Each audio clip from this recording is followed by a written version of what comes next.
ನಿಮಗೆ bottom of the deck ಬಂದಿರುವಂತಹದ್ದು 2 of swords ಬಂದಿದೆ. ಯಾವುದೋ ಕೆಲವು ವಿಚಾರಗಳಲ್ಲಿ ಹೇಗೆ ಡಿಸಿಷನ್ಸ್ ನ ತಗೋಬೇಕು, ಏನ್ ಮಾಡ್ಬೇಕು, ಹೇಗ್ ಮಾಡಿದ್ರೆ ಏನಾಗತ್ತೆ. ಕೆಲವೊಬ್ಬರಿಗೆ 2 ಆಪ್ಷನ್ಸ್ ಗಳಿರುವಂತಹದ್ದು ರೆಪ್ರೆಸೆಂಟ್ ಆಗ್ತಾ ಇದೆ, ಅಥವಾ ಕೆಲವೊಂದು ಆಪ್ಷನ್ಸ್ ಗಳು ನಿಮ್ಮಲ್ಲಿ ಇರುವಂತಹದ್ದು ರೆಪ್ರೆಸೆಂಟ್ ಆಗ್ತಾ ಇದೆ. ಸೊ ಅದಕ್ಕೆ ನಿಮ್ಗೆ ಸ್ವಲ್ಪ ಕಷ್ಟ ಆಗ್ತಾ ಇದೆ. ಕೆಲವೊಂದು ಡಿಸಿಷನ್ಸ್ ಗಳನ್ನ, ನಿರ್ಧಾರಗಳನ್ನ ಮಾಡೋದು ನಿಮ್ಗೆ ಸ್ವಲ್ಪ ಕಷ್ಟ ಆಗ್ತಾ ಇರುವಂತಹದ್ದು ಬಾಟಮ್ ಆಫ್ ದ ಡೆಕ್ ಅಲ್ಲಿ ರೆಪ್ರೆಸೆಂಟ್ ಆಗ್ತಾ ಇದೆ. ನಿಮ್ಮ ಲವ್ ರಿಲೇಶನ್ಶಿಪ್ ಹೇಗಿತ್ತು ಅನ್ನೋದನ್ನ ನೋಡೋದಾದ್ರೆ ಚೆನ್ನಾಗಿ ರೆಪ್ರೆಸೆಂಟ್ ಆಗ್ತಾ ಇದೆ. Ace of cups, queen of wands and magician card ಬಂದಿದೆ. ನಿಮ್ಮ ಲವ್ ಲೈಫ್ ನ ವಿಚಾರವಾಗಿ ಯಾವುದೇ ರೀತಿಯ ಪಾಸಿಟಿವ್ ನಲ್ಲಿ ತೊಂದರೆ ಇದ್ದಿದ್ದು ರೆಪ್ರೆಸೆಂಟ್ ಆಗ್ತಾ ಇಲ್ಲ.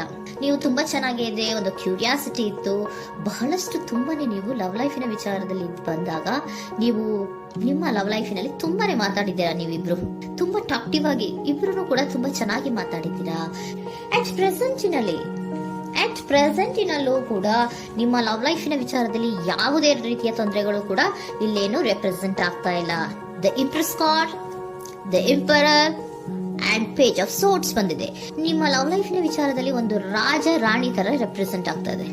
ಇಂಪ್ರೆಸ್ ರೆಪ್ರೆಸೆಂಟ್ ಮಾಡೋದೇನೋ ಕ್ವೀನ್ ಅನ್ನ ರೆಪ್ರೆಸೆಂಟ್ ಮಾಡುತ್ತೆ, ಎಂಪರರ್ ರೆಪ್ರೆಸೆಂಟ್ ಮಾಡೋದೇನೋ ಕಿಂಗ್ ಅನ್ನ ರೆಪ್ರೆಸೆಂಟ್ ಮಾಡುತ್ತೆ. ಒಂದು ರಾಜ ರಾಣಿ ಅನ್ನೋ ತರ, ಒಂದು ಮೇಡ್ ಫಾರ್ ಈಚ್ ಅದರ್ ಅನ್ನೋ ತರ ನಿಮ್ಮ ರಿಲೇಶನ್ಶಿಪ್ ಇರುವಂತಹದ್ದು ಅಟ್ ಪ್ರೆಸೆಂಟಿನಲ್ಲೂ ಕೂಡ ಪ್ರೆಸೆಂಟ್ ಆಗ್ತಾ ಇದೆ. ಈಗಲೂ ಕೂಡ ಚೆನ್ನಾಗೇನೆ ಮಾತಾಡ್ತಾ ಇರುವಂತದ್ದು ಕೂಡ ರೆಪ್ರೆಸೆಂಟ್ ಆಗ್ತದೆ. ನಿಮ್ಮ ಲವ್ ಲೈಫ್ ನ ವಿಚಾರದಲ್ಲಿ ನೀವಿಬ್ರು ಚೆನ್ನಾಗೇ ಇದ್ದೀರಾ, ಮೇಡ್ ಫಾರ್ ಈಚ್ ಅದರ್ಸ್ ಅಂತ ಅನ್ನೋ ತರ ಇದೆ. ನೀವು ಬಹಳ ಶಾಂತತೆಯಿಂದ ಇದ್ರೆ ಅವರು ತುಂಬಾ ಪ್ರಾಕ್ಟಿಕಲ್ ಆಗಿ ಯೋಚನೆ ಮಾಡ್ತಾರೆ.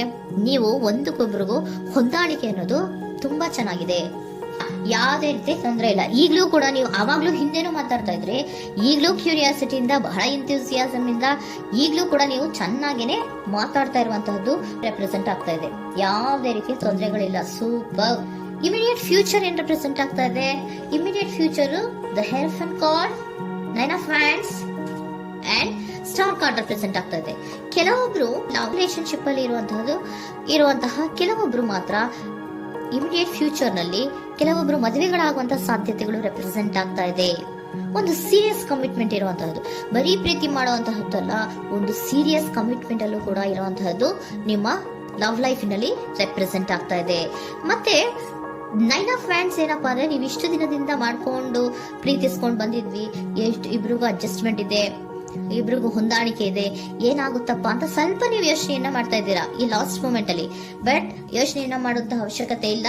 ನಾನು ಇದಕ್ಕೆ ಒಂದು ಕ್ಲಾರಿಫಿಕೇಶನ್ ಕಾರ್ಡ್ ಅನ್ನ ತಗೊಂಡಾಗ ಸನ್ ಕಾರ್ಡ್ ಬಂದಿದೆ. So sun is represented by light. ನಿಮ್ಮ ಲವ್ನಲ್ಲಿ ಒಂದು ಪಾಸಿಟಿವ್ ಲೈಟ್ ಇದೆ. ಸೊ ಹೆದರುವಂತಹ ಅವಶ್ಯಕತೆ ಏನೂ ಇಲ್ಲ. ಸ್ಟಾರ್, ಸನ್ ಬಂತು, ಸ್ಟಾರ್ ಬೇರೆನಾ? ಸ್ಟಾರ್ ನಿಮ್ಮ ಲವ್ ಲೈಫಿನ ವಿಚಾರದಲ್ಲಿ ಸ್ಟಾರ್ ಕೂಡ ಇದೆ. ಕೆಲವೊಬ್ಬರಿಗೆ ಮದುವೆ ಕೂಡ ಆಗುವಂತಹ ಸಾಧ್ಯತೆಗಳು ನಿಮ್ಮ ಲವ್ ಲೈಫಿನ ವಿಚಾರದಲ್ಲಿ ರೆಪ್ರೆಸೆಂಟ್ ಆಗ್ತದೆ. ಯಾವುದೇ ರೀತಿಯ ನೆಗೆಟಿವ್ ಆಗಿರುವಂತಹದ್ದು ಏನೂ ಬಂದಿಲ್ಲ. ಆಲ್ ಪಾಸಿಟಿವ್ ಕಾರ್ಡ್ಸ್ ಬಂದಿದೆ. ಲವ್ ಲೈಫಿನ ವಿಚಾರದಲ್ಲಿ ಯಾವುದೇ ರೀತಿಯ ತೊಂದರೆಗಳು ಇದ್ದ ಹಾಗೆ ಕಾಣಿಸ್ತಾ ಇಲ್ಲ. ಬಟ್ ನೀವು ಸ್ವಲ್ಪ ಕೆಲವೊಂದು ಏನ್ ಮಾಡೋದು ಅಂತ ಸ್ವಲ್ಪ ನೀವು ಆಲೋಚನೆಯನ್ನ ಮಾಡ್ತಾ ಇರುವಂತಹದ್ದು, ಸ್ವಲ್ಪ ಕೆಲವೊಂದು ನಿರ್ಣಯಗಳನ್ನ ಮಾಡೋದಕ್ಕೆ ಸ್ವಲ್ಪ ಕಷ್ಟ ಆಗ್ತಾ ಇರುವಂತಹದ್ದು ರೆಪ್ರೆಸೆಂಟ್ ಆಗ್ತಾ ಇದೆ ಅಷ್ಟೇ. ಅಷ್ಟನ್ನ ಬಿಟ್ಟರೆ ನಿಮ್ಮ ಲವ್ ಲೈಫಿನ ವಿಚಾರದಲ್ಲಿ ಯಾವುದೇ ರೀತಿಯ ತೊಂದರೆಗಳೇನು ಇಲ್ಲಿ ರೆಪ್ರೆಸೆಂಟ್ ಆಗ್ತಾ ಇಲ್ಲ. ಏಂಜಲ್ ಗೈಡೆನ್ಸ್ ಏನ್ ಹೇಳ್ತಾ ಇದ್ದಾರೆ? ನಿಮಗೆ ಫಸ್ಟ್ ಕಾರ್ಡ್ ಕೊಟ್ಟಿರುವಂತಹದ್ದು ಏಂಜಲ್ ಗೈಡೆನ್ಸ್ ಅವರು ಇನ್ ದ ನಿಯರ್ ಫ್ಯೂಚರ್, ಸದ್ಯದಲ್ಲಿಯೇ ಎಲ್ಲವೂ ಕೂಡ ನೀವು ಅನ್ಕೊಂಡಿದ್ದ ತರನೇ ಆಗುತ್ತೆ. ಏಂಜಲ್ ಗೈಡೆನ್ಸ್ ಕೊಡ್ತಾ ಇರೋದು ಬಿ ಅಸರ್ಟಿವ್. ಯಾಕೆ ಬಿ ಅಸರ್ಟಿವ್ ಅಂತ ಕೊಟ್ಟಿದ್ದಾರೆ? ಇಲ್ಲಿ ಸ್ವಲ್ಪ ಡಿಸಿಷನ್ಸ್ ನ ಮಾಡೋದು ಕಷ್ಟ ಆಗ್ತಾ ಇದೆ ಅಲ್ವಾ ನಿಮ್ಗೆ, ಸೊ ಎನರ್ಜಿಯಲ್ಲಿ. ಸೊ ಅದಕ್ಕೆ ಹೇಳ್ತಾ ಇದ್ದಾರೆ ದೃಢವಾಗಿರು, ಆತ್ಮವಿಶ್ವಾಸದಿಂದ ಇರು, ಯಾವುದಕ್ಕೂ ನೀವು ಹೆದರ್ಕೋಬೇಡ ಅಂತ ಹೇಳ್ತಾ ಇದ್ದಾರೆ. ಪೀಸ್ಫುಲ್ ರೆಸಲ್ಯೂಷನ್, ಎಲ್ಲವೂ ಕೂಡ ಶಾಂತಿಯುತವಾಗಿಯೇ ಮುಗಿಯುತ್ತೆ, ನೀನೇನಕ್ಕೂ ಯೋಚನೆಯನ್ನ ಮಾಡಬೇಡ. Meditation bring answer. ಮೆಡಿಟೇಷನ್ ಇಂದ ನಿಮ್ಗೆ ಆನ್ಸರ್ ಗಳಿರುತ್ತೆ. ಸ್ವಲ್ಪ ಕೂಲ್ ಆಗಿರಿ, ಸಮಾಧಾನವಾಗಿರಿ. ಲವ್ ಲೈಫಿನಲ್ಲಿ ಯಾವುದೇ ರೀತಿಯ ಹಿಂದೆಯೂ ಇರಲಿಲ್ಲ, ಈಗ್ಲೂ ಇಲ್ಲ, ಮುಂದೆಯೂ ಕೂಡ ನಿಮ್ಗೆ ಯಾವುದೇ ರೀತಿಯ ತೊಂದರೆಗಳು ರೆಪ್ರೆಸೆಂಟ್ ಆಗಿಲ್ಲ. ಖುಷಿಯಿಂದ ಇರಿ. ಕೆಲವೊಬ್ಬರಿಗೆ ಮ್ಯಾರೇಜ್ ಅನ್ನು ಕೂಡ ಇಲ್ಲಿ ರೆಪ್ರೆಸೆಂಟ್ ಮಾಡ್ತಾ ಇದೆ. ಮತ್ತೆ ಕೆಲವೊಬ್ಬರಿಗೆ ಸೀರಿಯಸ್ ಕಮಿಟ್ಮೆಂಟ್ ಸಿಗುವಂತಹ ಸಾಧ್ಯತೆಗಳು